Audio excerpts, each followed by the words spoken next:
사무엘상 15장 9절에서 15절, 구약 432면 정도에 있습니다.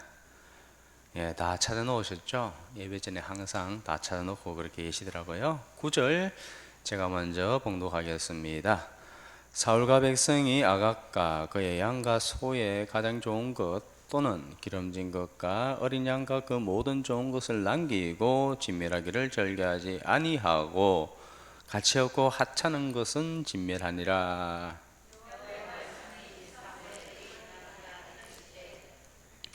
내가 사울을 왕으로 세운 것을 후회하노니 그가 돌이켜서 나를 따르지 아니하며 내 명령을 행하지 아니하였음이니라 하신지라. 사무엘이 근심하여 온 밤을 여호와께 부르짖으니라.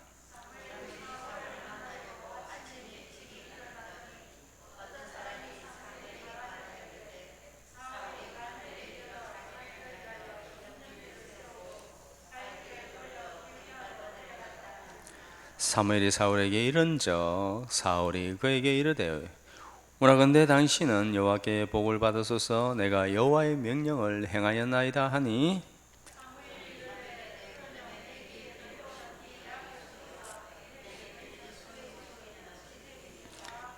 다같이 사울이 이르되 그것은 무리가 아말렉에게서 끌고 온 것인데 백성이 당신의 하나님 여호와께 제사하려 하여 양들과 소들 중에 가장 좋은 것들을 남김이요 그 외의 것은 우리가 진멸하였나이다 하는지라.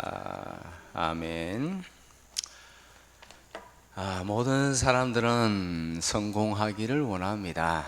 그죠? 다 성공하기를 원합니다. 그러나 세속적인 성공보다 하나님께서 인정하시는 사람으로 살아가는 것이 훨씬 더 중요합니다. 이 땅은 잠시 있다 가지만 우리는 세상에서 영원히 살아갈 줄 믿습니다. 자, 하나님은 우리가 이 땅에서도 성공하기를 원합니다. 성공하는 데 있어서 순서가 있습니다. 영혼이 잘 되어야 그리고 나서 하나님께서 범사에 형통케 하여 주신다는 것을 믿으시기 바랍니다. 요한 3서 1장 2절 다같이 시작. 사랑하는 자여 내 영혼이 잘된 같이 내가 범사에 잘되고 강건하기를 원하노라. 아멘. 영혼이 잘되고 그리고 나서 범사에 형통한 것이 진짜 복입니다. 영혼은 깊이 잠들어 있고 파리해서 그냥 이 영혼이 그냥 아무리 힘이 없어서 죽어가고 있는데 세속적으로 형통하고 잘되고 그런 것은 일절 복이 아니라 오히려 화입니다. 화. 하나님께서 그 사람을 버리신 것입니다. 하나님께서 그런 걸 원하지 않습니다. 자, 성경에 보면 이렇게 명확하게 나와 있습니다. 거지 나사로가 있습니다. 거지 나사로는 어떻습니까? 완전히 거지 중에 상거지입니다. 먹을 것이 없어서 부잣집에 음식통을 갖다가 쓰레기통을 뒤져가면서 그 음식을 먹고 겨우겨우 그렇게 연명하면서 살아가고 있습니다. 그의 몸에는 고름이 흐릅니다. 고름이 흘러요. 얼마나 비참합니까? 개들이 와서 그 고름을 갖다가 핥아먹더라라고 그렇게 하고 있습니다. 참 비참합니다. 이 인간적인 삶이 아닙니다. 기본적으로 인간적인 삶은 아닙니다. 그러나 그는 어디로 갔습니까? 아브라함의 품에 안겼습니다. 천국에 갔습니다. 자, 이에 반해서 그 날마다 잔치하고 날마다 풍족하게 먹고 날마다 니나노 하면서 그렇게 놀던 그 부자는 어디로 갔습니까? 지옥에 갔습니다. 그곳에서 영원히 살아야 했습니다. 그래서 속담에 보면 개똥밭에 굴러도 이승이 낫다라는 그런 말이 있습니다. 하나님 없는 사람은요 힘들면 빨리 죽는 게 좋습니다. 하나님이 없다면은 그냥 뭐 인생 뭐 볼 거 뭐 있습니까? 하나님이 없고 지옥이 없고 천국이 없으면 뭐 인생 더 좋은 거 있다고 그렇게 살아갑니까? 그죠? 그런 거 없습니다. 그냥 빨리 인생 끝나는 것이 좋습니다. 인생은 참 광야길입니다만은 하나님은 분명히 살아계십니다. 하나님께서는 모든 것에 대해서 다 심판하실 것입니다. 우리는 이 땅이 뭐 하는 곳이라고요? 하나님 안에서 왕자로서의 수련을 하는 곳, 훈련받는 곳입니다. 그래서 좀 힘들지만은 그렇지만은 우리는 믿음으로 굳건하게 살아가야 될 줄 믿습니다. 자, 개똥밭에 굴러도 이승이 났다. 이 말은 살아있는 동안에는, 신앙적으로 해석하자면 살아있는 동안에는 그래도 예수님 믿을 기회가 있고 하나님 만날 기회가 있고 그리고 천국 갈 기회가 있다는 것입니다. 믿는 자는 어떻습니까? 믿는 자는 더 큰 상급을 받을 기회가 있고 그리고 더 나은 부활을 얻을 수 있는 기회가 있다는 것입니다. 예. 자, 그 모든 것보다 우리는 하나님께서 인정하시는 성도로 살아야 됩니다. 그러면 범사에 형통한 은혜도 주실 줄 믿습니다. 성공하는 사람은 성공하는 원인이 있고 실패하는 사람은 실패하는 원인이 있습니다. 오늘 본문에 보면 이스라엘의 초대 왕 사울에 대해서 나오고 있는데 이 사울은 실패하는 사람의 전형적인 그런 모습들을 두루두루 다 갖추고 있습니다. 오늘 사울을 보면서 반면교사로 삼아 사울은 저랬는데 우리는 그렇게 하지 말아야겠다라는 반면교사로 삼아서 그렇게 주님께서 인정하시는 그런 사람으로 사시기를 축복합니다. 자, 실패하는 사람들의 습관이 있습니다. 실패하는 사람들의 습관, 그 습관이 무엇이냐? 말씀을 경시하는 습관이 있다. 무슨 습관이 있다고요? 말씀을 경시하는 습관, 말씀을 우습게 여기는 그런 습관들이 있더라라는 것입니다. 여러분들 왜 말씀을 경시합니까? 말씀을 왜 우습게 여깁니까? 왜냐하면 하나님을 우습게 여기기 때문입니다. 하나님을 경시하기 때문입니다. 자, 예를 들어서요, 동네 사람들 말하는 건요 어떻습니까? 동네 사람들 말하는 거는 효과가 별로 없습니다. 그냥 무시하면 됩니다. 그 사람이 말을 한다고 해서 그것이 이루어진다는 것은 거의 없습니다. 그냥 동네 사람들은 무슨 말을 하든지 그냥 그런 모양이다 라고 생각하면서 무시하면 됩니다.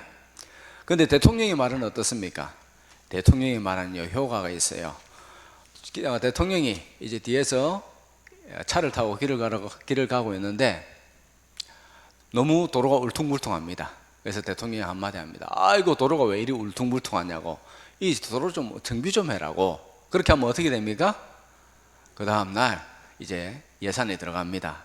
이 도로를 갖다가 바로 좀 깨끗하게 닦아 넣어야 되겠다라고 하면서 반드시 효과가 생기게 되어집니다. 하나님의 말씀은 어떻습니까? 하나님의 말씀은요 반드시 이루어집니다. 반드시 이루어집니다. 특별히 약속을 붙들고 기도하는 자에게 때가 되면, 하나님의 때가 되면 반드시 일어날 줄 믿습니다. 하늘과 땅과 바다, 이 모든 것들이 하나님 말씀 한마디로 만들어졌습니다. 동물과 식물, 어류, 바다에 나는, 하늘을 나는 새들 전부 다 하나님의 말씀 한마디에 다 창조되어졌습니다.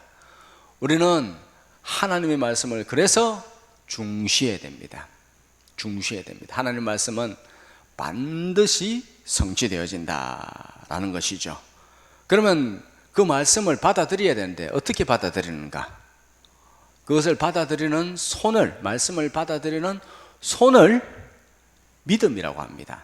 뭐라고요? 하나님의 말씀을 붙잡는 손을, 나의 것으로 붙잡는 손을 무엇이라 한다고요? 믿음이라고 합니다. 믿음이 있으면 우리는 반드시 승리합니다. 이깁니다. 모든 질고도, 모든 경제적 문제도, 우리 자녀들의 문제도 하나님께서 반드시 이기게 하십니다. 자, 요한일서 5장 4절 다 같이 시작. 무릇 하나님께로부터 난 자마다 세상을 이기느니라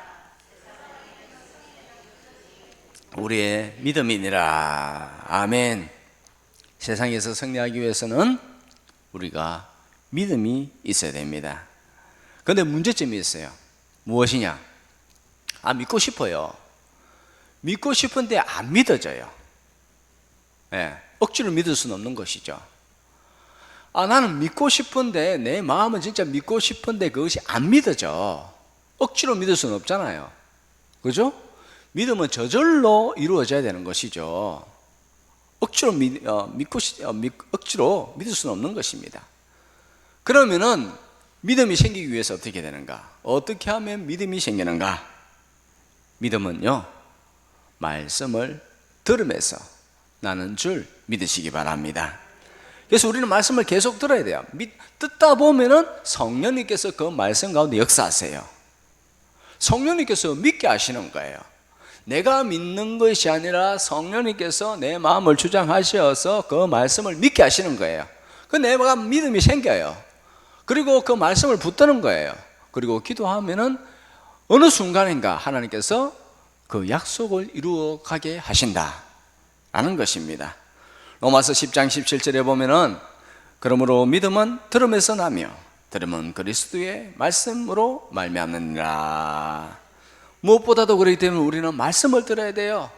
예배 시간에 하나님 내 마음의 문을 여니 주님 하면서 이런 열린 마음으로 말씀을 들으면은 믿음이 성령으로 역사하게 되어진다는 것입니다. 믿음이 생기는 것입니다. 말씀을 그렇게 함으로써 말씀을 기울이면 말씀이 내 마음에 새겨집니다. 내 마음에 새겨져요. 그래 함으로써 죄에 빠지지 않고 세상의 유혹에 넘어가지 않고 결국에는 이 세상 가운데서 하나님의 말씀대로 순종하며 살게 된다. 억지로 순종할 수 없는 거예요. 말씀을 붙들면, 말씀을 마음에 두면 결국에는 순종하게 되어 있다라는 것입니다. 그래서 시작은 무엇이냐? 말씀을 듣는 것에서 시작된다. 말씀을 듣는 것에서 모든 것이 시작된다라는 것입니다. 자, 시편 119편 11절의 말씀 보면 다 같이 시작. 내가 주께 범죄하지 아니하리 하여 주의 말씀을 내 마음에 두었나이다. 아멘. 사람이 범죄하는 이유가 뭐라고요? 사람이 범죄하는 이유? 말씀을 내 마음에 두지 않기 때문에. 그래서 범죄한다. 말씀을 경시하기 때문에 범죄하게 된다라는 것입니다. 우리는 말씀을 잘 새겨들어야 됩니다. 열린 마음으로 새겨들어야 됩니다. 그러지 않으면 범죄하게 되어집니다. 자, 아담과 하와가 범죄하였습니다. 왜 그렇습니까? 말씀을 경시했기 때문에, 말씀을 버렸기 때문에. 말씀이 마음에 없으니까는 세상의 유혹, 마귀의 유혹에 그냥 넘어가 버립니다. 범죄하게 되어지고 나그네에서 쫓겨나고, 그리고 주님께서 약속하신 형통의 복을 발로 뻥 차버리게 되었다라는 것입니다. 자, 우리는 주님 안에서 형통해야 될 줄 믿습니다. 모든 일에 있어서 하나님께서 함께 하셔야 형통의 복을 누릴 수가 있습니다. 그럼 어떻게 하면 형통할 수 있는가? 어떻게 하면 형통하게 살 수 있는가? 말씀을 따라서 살아야 됩니다. 우리가 세상 중에 살면은요, 사람들이 많은 말들을 합니다. 예, 주변에 있는 사람들, 그리고 각종 뉴스에서, 각종 방송을 통해서 이런 말 저런 말 많은 말들을 갖다가 하는데요. 예, 그런 말들을 갖다 듣다 보면은 무엇이 옳은지 잘 몰라요. 이렇게 되는지 저렇게 되는지 도대체 무슨 말이 옳은지 모릅니다. 앞으로 보면 앞으로 좋아질 것이라는 말이 있고 앞으로 어려워질 것이라는 말이 있고, 그래서 자기가 생각한 그래서 무엇이 옳은지 모릅니다. 자, 이런 우화가 있습니다. 아버지와 아들이 있습니다. 이 부자가 당나귀를 끌고 가고 있습니다. 당나귀를 갖다가 끌고 가고 있으니까 어떤 사람이 말합니다. 아이고, 왜 그래 어리석냐고, 당나귀를 타고 가면 되지, 왜 그렇게 당나귀를 끌리고 당신들이 그렇게 걸어가고 있냐고. 이런 말 들어보니까 어때요? 맞는 것 같죠? 그래서 둘 다 당나귀를 타고 갔습니다. 아버지와 아들. 당나귀를 타고 가니까 두 번째 사람이 나타나서 지나가면서 하는 말이 있습니다. 아이고, 아무리 짐승이라고 그렇지 두 사람 다 당나귀에 타면 저 조그마한 당나귀가 얼마나 힘들겠냐고. 당나귀한테 너무 잔인하지 않냐고 그런 말을 했어요. 그 말이 옳죠, 그죠? 둘 다 타고 가니까 당나귀가 얼마나 힘들겠어요. 아무리 말 못하는 짐승이라도 그렇게 할 수 있냐고. 그래서 아들이 내려서 아버지를 태우고 갑니다. 아버지를 태우고 가니까 또 사람을 또 만났습니다. 지나가면서 이 사람은 그렇게 말합니다.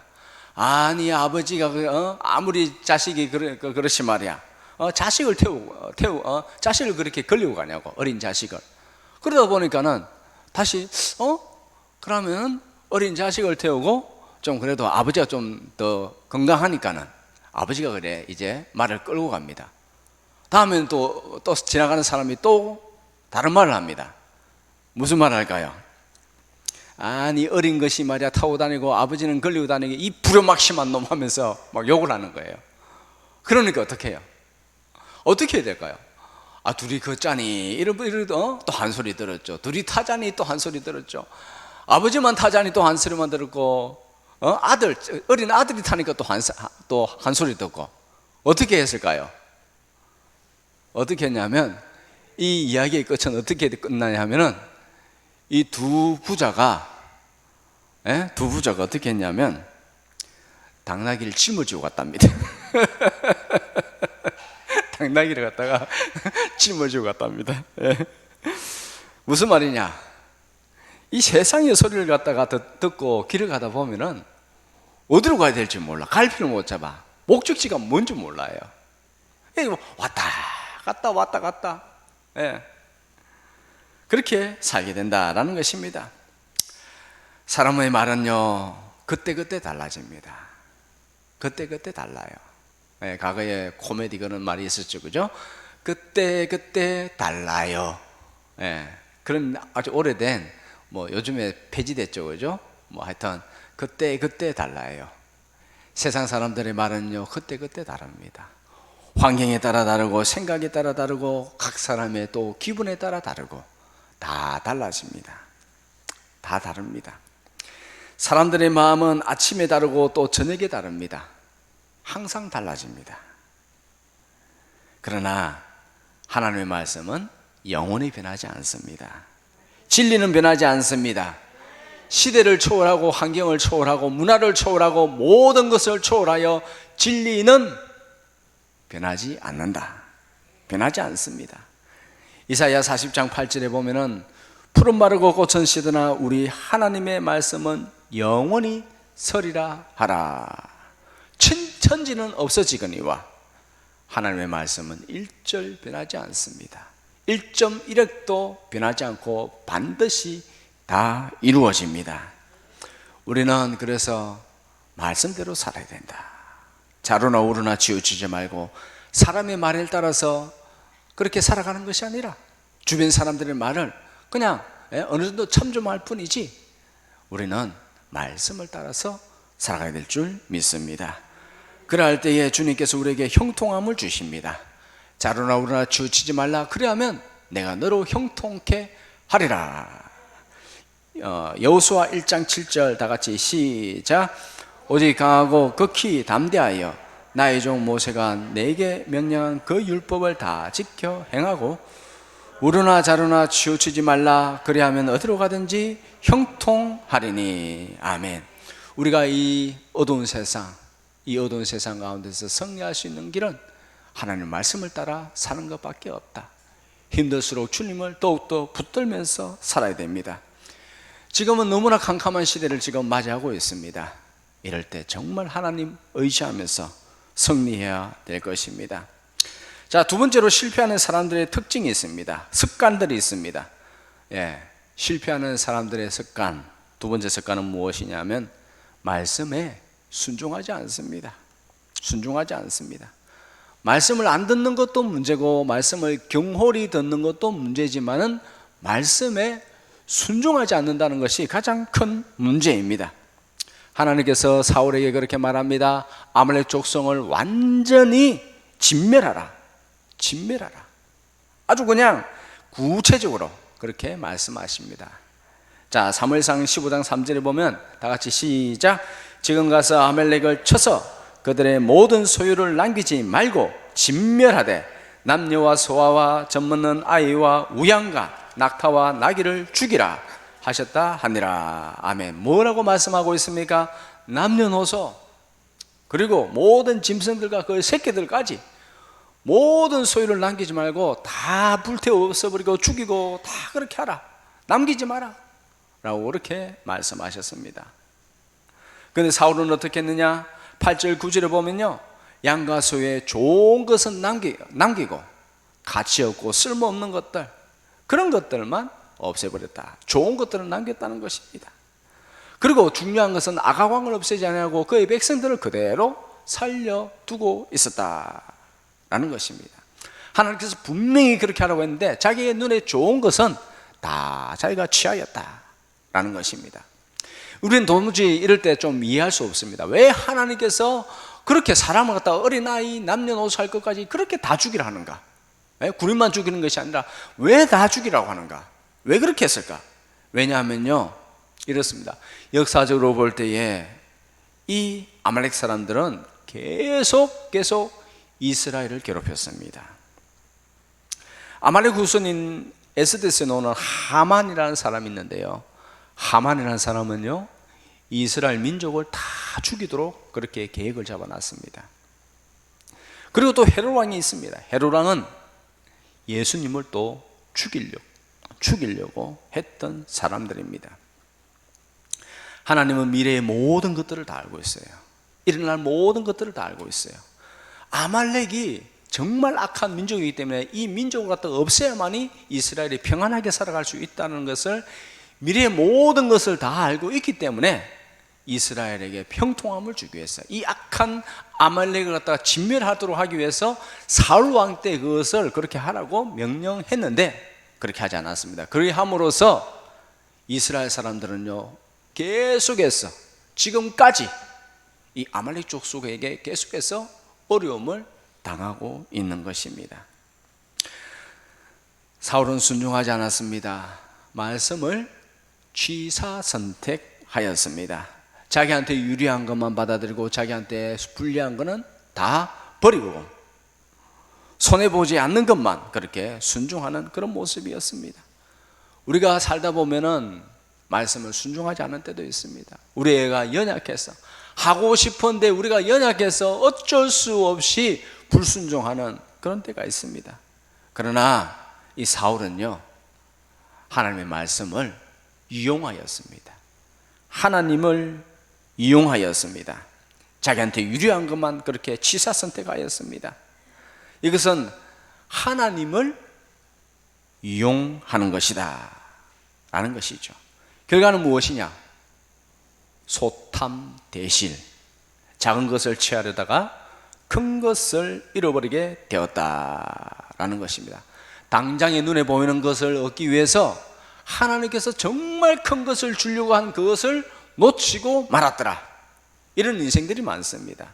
당장 눈에 보이는 것, 당장 내 눈에 보이는 것을 내가 얻기 위해서 정말 하나님께서 그것을 포기하면 더 큰 것을 줄 것이라고 하나님께서는 모든 미래를 다 알고 있는 상태에서 그것을 계획해 놓으셨는데 눈에 보이는 것, 조그마한 것 그냥 얻으려 하다가 큰 것을 잃어버리는 그런 인생들이 너무나 많다는 것이에요. 예. 하나님께서는 모든 것을 알고 있는 상태에서 우리에게 순종을 요구하고 있다라는 것입니다. 자, 실패하는 사람들의 세 번째 습관이 있습니다. 이 세 번째 습관은 무엇이냐 하면 인생에서 실패하고 하나님 앞에서도 실패하는 이 세 번째 습관이 무엇이냐 하면 핑계를 잘 댑니다. 남의 탓을 잘합니다. 끝까지 자기가 맞다고 핑계를 댑니다. 여러 가지 이유를 댑니다. 그들의 특징은 회개하지 않습니다. 돌이키지 않습니다. 끝까지 자기가 맞다라고 그렇게 주장합니다. 사무엘이 와서 사울을 질책합니다. 왜 소와 양을 살려두었습니까? 라고 그렇게 하니까는 사울이 뭐라고 변명하는가? 뭐라고 핑계하는가? 21절에 그렇게 핑계하고 있습니다. 21절 다 같이 시작. 다만 백성이 그 마땅히 멸할 것 중에서 가장 좋은 것으로 길갈에서 당신의 하나님 여호와께 제사하려고 양과 소를 끌어왔나이다 하는지라. 아멘. 왜 살려두었다고요? 하나님께서 죽이라고 했는데 왜 살려두었다고요? 가장 좋은 것으로 하나님께 제사 드리려고 이것을 살려두었나이다 라고 그렇게 핑계를 대는 것입니다. 예. 이 말을 들은 사무엘은 어떨까요? 이 말을 들은 하나님은 어떨까요? 에? 핑계 대면요 기분이 좋지 않아요. 그 마음을 다 알고 있는데 모르고 있어요? 다 알고 있죠? 그 마음을 알고 있는데 자기 것 욕심 때문에 그걸 취하려다가 그렇게 걸렸는데 그것을 갖다가 아이고 내가 죄송합니다. 내가 잠시 욕심에 눈이 멀었습니다. 사람은 그럴 수 있습니다. 잠시 그렇게 할 수 있습니다. 잠시 잘못된 선택을 할 수 있습니다. 잠시 범죄할 수 있습니다. 그러나 자기가 잘못됐다는 걸 알았다면 그에 대해서 적극적으로 회개하는 자세를 가져야지 그것에 대해서 끝까지 아니라고 그렇게 우기는 사람들이 있습니다. 에? 더 힘들죠. 아니 그 분명히 눈에 보이고 그것에 대해서 질책을 했는데 자기가 맞다고 계속해서 주장합니다. 억지를 부립니다. 그러면 화가 더 나는 것이죠. 자, 왜 제사를 드립니까? 근본적으로 한번 따지고 들어가 봅시다. 사울이 말합니다. 제사 드리기 위해서 이것을 남겼나이다 라고 하면서 불순종했습니다. 그런데 왜 제사 드리죠? 왜 말씀을 듣고 왜 기도를 하고 왜 예배를 드리고 왜 제사를 드리는 겁니까? 왜 예배를 드리죠 우리가? 왜 말씀을 듣죠? 이유가 뭡니까? 하나님 말씀에 대해서 순종하기 위해서 말씀을 받고 말씀을 깨닫고 내 삶에서 어떻게 해야 되겠다는 것을 이렇게 살아야 사는 것이 하나님의 뜻이구나 라는 것에 대해서 성령님께서 나에게 깨달음 주시는 대로 내가 그 말씀대로 살기 위해서 제사를 드리는 겁니다. 예배를 드리는 것입니다. 말씀을 듣는 것입니다. 맞죠? 순종하기 위해서.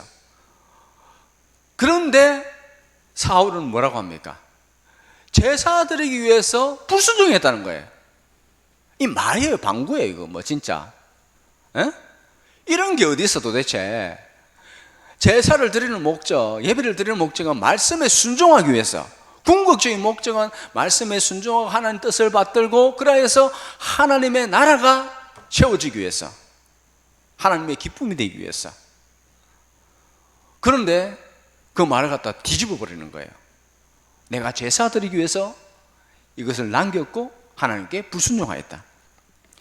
말도 이런 식으로 하면은 굉장히 화가 나죠. 그래서 하나님께서 오늘 본문에 보니까는 내가 사울 세우는 것을 후회했다 라고 그렇게 굉장히 하나님께서 기분이 나빠 있는 것이죠. 화가 나는 것입니다.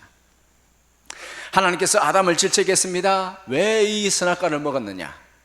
그럼 어떻게 해야 될까요? 아이고 잘못했습니다. 분명히 잘못했잖아요. 그죠? 선악과 먹지 말라고 했잖아요. 그게 어려워요? 그런데 이랬던 저랬던 해가지고 그냥 선악과를 먹게 됐어요. 먹었으면 잘못을 했으면 어떻게 됩니까? 잘못했습니다. 내가 깜빡 속았습니다. 하나님 정말 잘못했습니다. 라고 그렇게 하면 하나님께서 용서해 주실까? 안 용서해 주실까? 용서해 주죠. 그래, 그럴 수 있다. 내가 아직 완전하지는 않다. 그래, 그럴 수 있다. 그런데 아담은 뭐라고 합니까?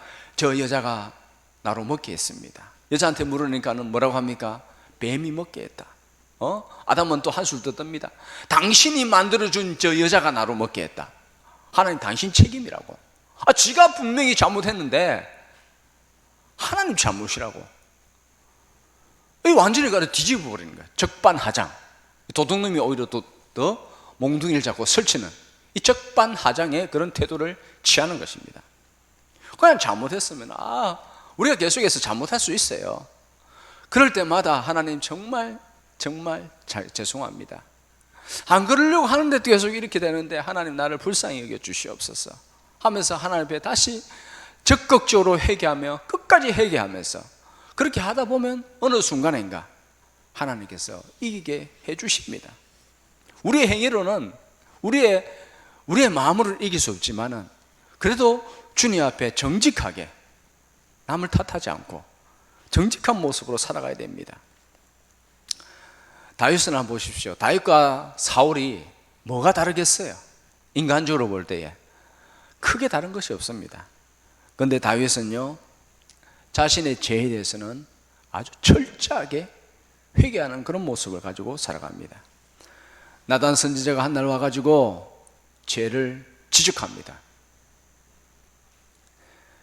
다윗은요, 그 말을 듣자마자 그 모든 신하가 옆에 쫙 깔려있는데도 내가 범죄하였노라, 내가 간음죄를 그렇게 짓고 말았다 하면서 옷을 찢고 울면서 회개하였다. 엄청난 것이죠. 왕이었죠. 그 당시엔 절대 왕권입니다. 절대 왕권자가 옷을 찢고 울면서 무릎 꿇고 회개한다. 나단 선지자의 그 죄를 갖다 지적했을 때 엄청나지 않습니까? 다윗은 절대 왕권 시대에 살았습니다. 나단 선지자 하나 죽인다고 해가지고, 조용히 하라고 그렇게 해가지고 죽인다 해가지고 딴지 걸 사람은 아무도 없습니다. 그를 대적할 사람은 아무도 없습니다. 그런데 왜 다윗이 이렇게 철저하게 모든 사람들 보는 앞에서 그렇게 하나님께 회개했느냐? 우리 같으면 어떡하겠어요? 쪽팔려서 가겠어요? 그죠? 부끄러워서 하겠습니까? 그런데 왜 이 다윗이 이렇게 회개했느냐? 왜냐하면요, 하나님이 두려웠기 때문에. 하나님이 두려웠기 때문에. 아무리 지금은 왕이지만은 무소불위의 그런 권력을 가지고 있는 것처럼 보이지만은, 잘 나가는 것 같지만은, 하나님 눈에 한번 밖으로 나버리면은 얼마나 큰 고통이 온다는 것을 다윗은 잘 아는 것입니다. 너무나 잘 아는 거예요. 하나님을 경외하는 자는 철저히 회개하며 살게 되어 있습니다. 하나님을 경외하는 자. 왜 회개하지 않는가? 왜 자신을 갖다 돌아보면서 하나님 말씀에 부딪히는데 그 말씀을 경시하지 않고 순종하지 않는가? 왜 회개하지 않는가? 왜 회개하지 않느냐 하면은, 말씀을 경시하는 이유는 무엇이냐? 하나님을 두려워하지 않기 때문입니다. 하나님은 두려우신 분입니다. 우리는 하나님 앞에 정직해야 됩니다. 우리의 모든 것을 다 알고 있습니다. 정확하게 알고 있습니다. 나는 나를 몰라요. 내 마음도 몰라요. 예? 그러나 성령님께서 우리로 하여금 알게 하십니다. 너 이거 잘못했잖아. 알게 하십니다. 그때 우리는 정직하게 반응해야 됩니다. 철저히 회개하면서 살아야 됩니다. 남의 탓, 환경 탓, 이런 탓으로 돌리면 안 됩니다. 가룟 유다와 베드로의 차이점은 무엇입니까? 얼마나 그 베드로가 더 뛰어나다고 생각하십니까? 인간적으로는 별 차이가 없습니다. 그러나 하나님 앞에 쓰임받은 사람은, 이 베드로는요, 철저하게 눈물을 흘리면서 그렇게 회개하였고, 회개했을 때 예수님께서 그를 찾아가 어루만지셨고 세워주셨고 성령을 부어주셨고 사도 베드로서의 삶을 그렇게 살았다라는 것입니다. 1절 남의 탓하지 맙시다.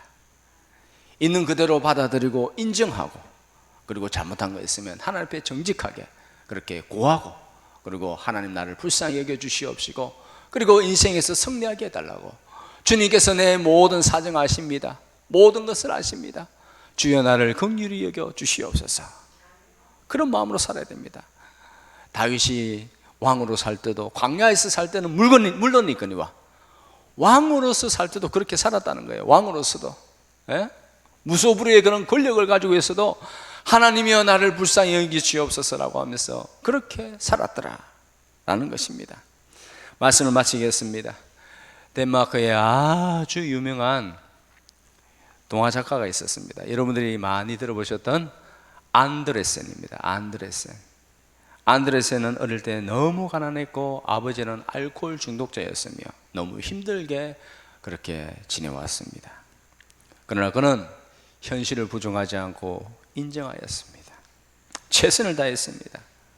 그리고 결국에는 하나님의 귀한 뜻을 받들어서 살다가 결국에 인생에서도 승리하는 놀라운 그런 인생에 살았습니다. 자기 인생을 이렇게 회고합니다. 회고하기를 이렇게 말합니다. 제게 가난한 것도 축복이었습니다. 가난했기에 성냥팔이 소녀라는 동화를 만들었습니다. 성냥팔이 소녀 잘 알죠, 그죠? 또 그렇게 말합니다.